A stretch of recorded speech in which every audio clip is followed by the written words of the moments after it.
in the time after King Arthur. The truth of night and the beauty of day.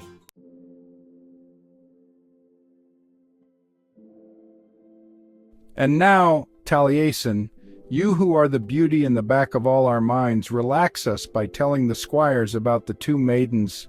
The poet began. Long have the troubadours sung of the beauty of Evie and Melody. The loveliness of their form and spirit is still told in song everywhere, from Brittany to Athens, from Dublin to Paris. But the songs, as beautiful and as lyrical as they are, do them but scant justice and are only shadows of truth and beauty. The maidens are two sides of the coin of love, alike yet different.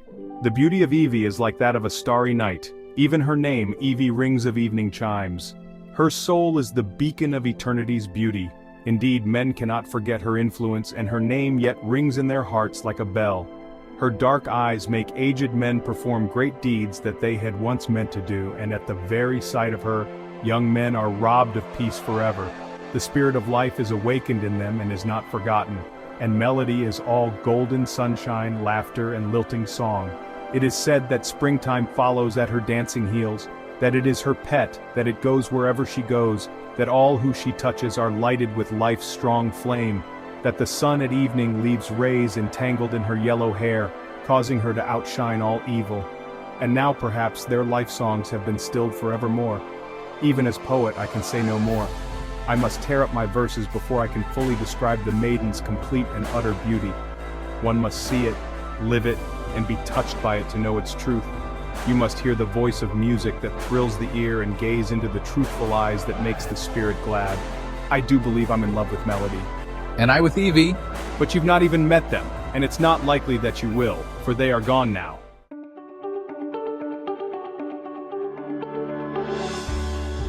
It was then that the squires made a request, practically a demand to be included in the quest.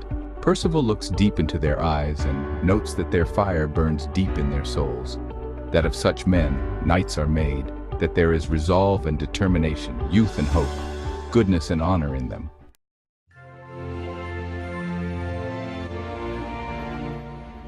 Then to Tintagel we ride, and as far as the world is concerned, I go to Tintagel as usual to meet the spring and stay for the lovely Cornish weather. Rule the kingdom while I'm gone, Taliesin. You're the only one that can. Of course, Percevale, you should take it. It is of a new design built for sailing and can be manned by just a few good men. The boat is at Tintagel, and bring 5 of our famed and feared English longbows. And your ship, Taliesin, the one made of wood of the tree of knowledge brought from the Garden of Eden? Bring your lute and sing some Irish songs and seek information from the 3 witches that Merlin spoke of, and fetch copies of our unknown sea maps from the archives and... I tell you, Keeper, lend me your page boys for my journey, and I will one day bring them back as complete squires, fully trained and seasoned as men. For we can train along the way, but more importantly, I sense in them a spirit and life, something more fundamental than training. Yes, they will make mistakes, certainly they are yet immature in some ways, but we can learn from each other. In them I can see my younger self, in me they gaze at their older selves. Friendships between the old and the young often reach a happy middle ground, an unexplored but stable and exciting territory, as the old grow younger and the young grow older. We have all to gain. It unifies the generations. Yet I give the squires one last opportunity to recant their hasty request and remain at Camelot, for the quest will be a dangerous one, and remember, the maidens are my dear friends, and Thorelf has become my personal enemy.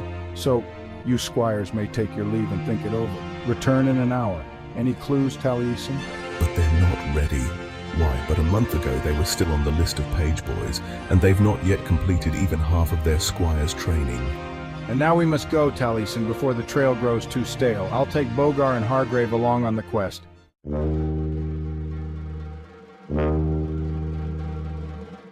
The squires accept the quest and are sent to the armory to be fitted with armor and traveling clothes.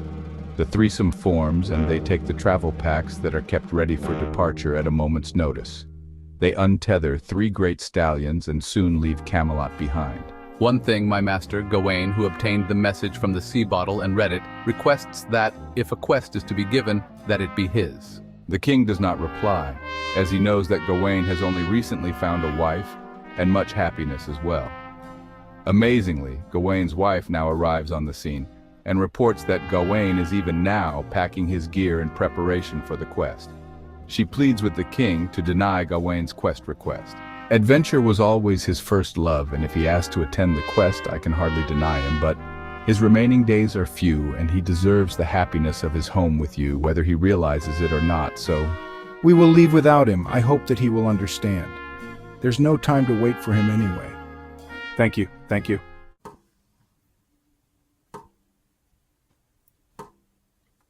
They gaze fondly at the safety of Camelot and take one last look at the Usk River. There is no tide either way. The river is perfectly flat and placid like a mirror. It is a mirror almost. One can look into it and see birds flying in the reflected sky. One's mind is almost convinced of its reality. It is a rare sight, still water on a river. To happen it demands no wind, no tide, and no boat's passage for hours. Bogar absent-mindedly throws a pebble into the mirrored river sky. The ripples do not die out but reach the shore and rocks.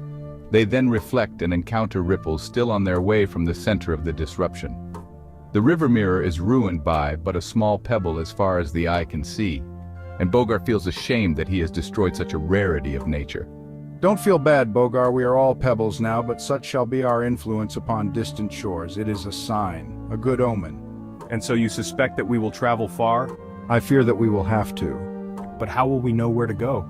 We'll have to look for the trail of evil, for signs, portents, perhaps even consult witches and oracles, use our senses, gather clues. In other words, we do not know where we are going. We only know that our enemy is somewhere to the west of Britain.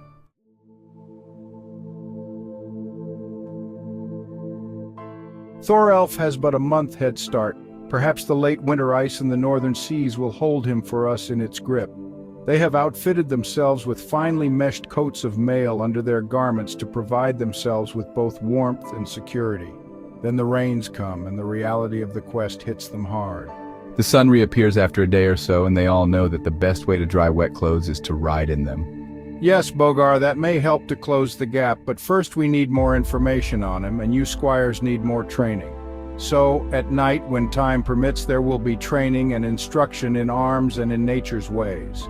For now, Bogar, if we encounter a challenge, stay close on my left, and you, Hargrave, on my right. The squires begin to look solemn, and they must be reminded not to lose their humor because life is full of constant challenges and apparent worries. If one waits until they are out of the way to be joyous, then joy will never come, for there are always worries. They never end. At the Grail Castle they swear an oath on the hilts of their swords. Raising their swords into the air, they swear that they shall not return until the maidens are safe and Thorelf is dead, that until then they shall have no peace, no rest, that they shall not return to the soil they love without success, or they will find peace in death beneath a foreign soil. Passing Avalon, home of the Mother Goddess and the Lady of the Lake, the protective magical mists part, but for a moment, and they can see the legendary island. It is another good sign every night, when time permits. There is more sword and shield practice, and the squires learn quickly, as is often the case, when spirit and desire attend.